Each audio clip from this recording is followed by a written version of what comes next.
Well, hello, you viewers to play later. How we doing today?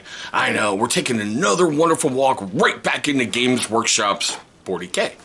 This one I saw on Amazon and I just couldn't resist. That's right, today we're going to take a look at the Space Marines Ironclad Dreadnought.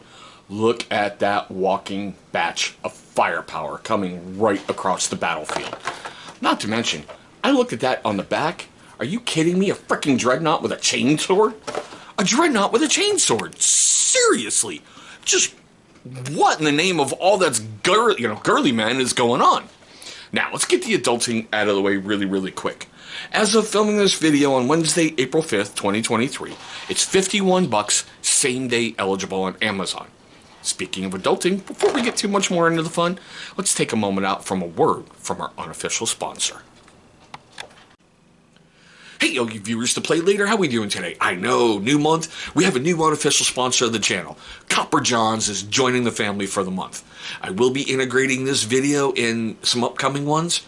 Guys, seriously, you've gone to cons, Adapticon just finished up. You know that maybe you want to have that slanishly fun, but man, you got Nurgle's rot. Dude, Copper John's got you hooked up. They got beard oil, they got beard butter, they've got beard wash, they've got bar soaps. They've got everything you need to take care of your body.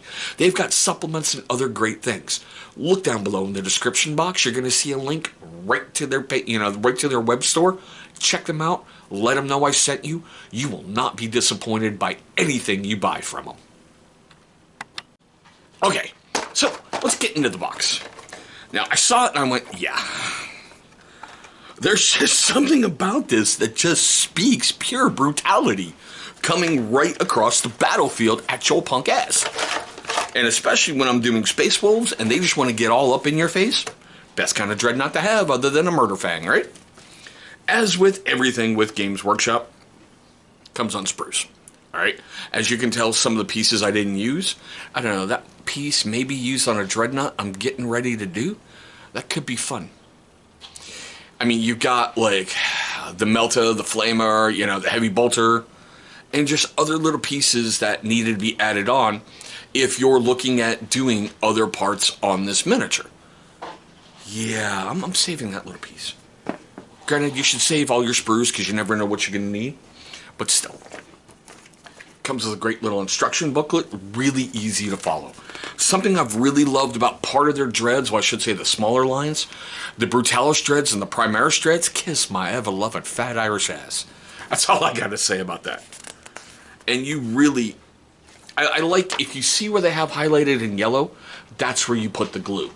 You follow along with whatever steps for whatever dread you want to create. Not to mention, pay attention to your codex as of right now. As of filming this video, 10th edition has yet to hit the streets, so still, pay attention to your codexes. Now, I will admit, I got the right one up there. Okay, peek. I really wanted to go with the flag. I thought of something different, seeing how it's an older dread. I thought possibly I could use some stuff from the Horus Heresy, a transfer from Space Wolf sheets. But for some reason, I could not, for the fucking life of me, to get that flagpole to stay. So, trim the flagpole. Alright, I know you're going, shut up, fat boy. Let's see that miniature. Well, here he is in all its glory. Now, granted, I have yet to name him. As usual with some of my dreads, you can see the little crux there, or Crozius, kind of slid a little bit. I went with the Hurricane Bolter, I believe it's called, the dual missiles. I really like the look of having like the little missile pods or the, the chafe flares out there. Kind of forget what it was. I love the fact with the big piston hammer. I won't lie, I thought it was like a portable, massive, like cyclone missile launcher on the side of them. Ooh, yeah, buddy. And I did go with a heavy flamer. There's just something about having him coming into close quarters, all those bolters just ripping the hell out of you, and then spraying you down with flame. I did like the fact that it kind of tilted to one side a little bit, so when you look at him at the front, it looks like he's kind of pivoting to come at you. I really wanted to go with simple, bold, striking colors, and I have to admit, Army Painter for the Purity Seals, what, Pallid Bone? That's the way to go. That really, truly is a way to go. It's just, I don't know. I like him. I have yet to give him a name. I have yet to be able to field him, unlike a lot of stuff that I have in my force. I really love the fact that I have a basically brand new painted force, and yeah, you guys know that old myth about newly painted models die quick, so I'm pretty sure I'm going to get tabled on turn 1 the first time I lay down my guys. But that's part of the fun, right? You just... don't be intimidated by it if you're a brand new painter. Take your time. Section things off. If you just want to work on a base coat one day, that's fine.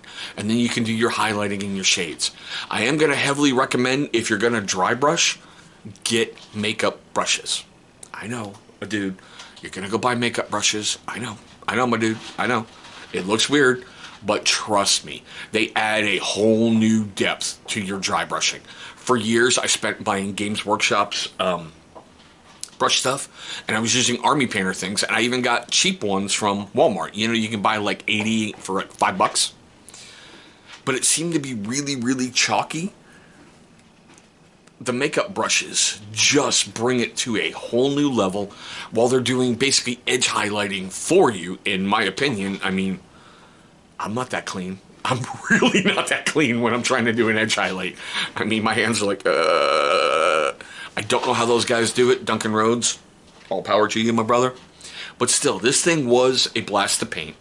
It was a couple big, bulky paint things. Like, I think I maybe used 14 colors tops on this miniature.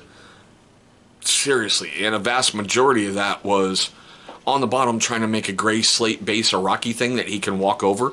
Granted, most of my wolves are on snowy bases, and I probably should have taken some of the technical paint for Valhalla and Blizzard and kind of shoved it in there. But at that point, I didn't have any, so I really couldn't. Maybe I'll go back and do that again. I don't know. But we are at the best part of the video for me. Seriously, we really, truly are. I love this part because I learned so much more with what you guys are telling me. I really want to know your questions, comments, love, hatred, anger, all that fun stuff right down below. Do you have one of these dreads in your force? How did you equip it? What faction do you play? Are you excited for 10th edition? I gotta admit, I'm kind of nervous and kind of excited. I'm kind of renewed again when getting back in on the tail end of 9th, going into 10th. It reminds me when I got in basically on the back end of 2nd, going into 3rd. So it's like coming full circle with Games Workshop. You know, it's really, really weird. Now, if I made you laugh, made you cringe, made you cry, made you do any of that during this video, pretty sure that I did. Please hit that big old thumbs up. It's only going to show love and support for the channel, and that is always appreciated. But there we go. My quick look at the Space Marines Ironclad Dreadnought.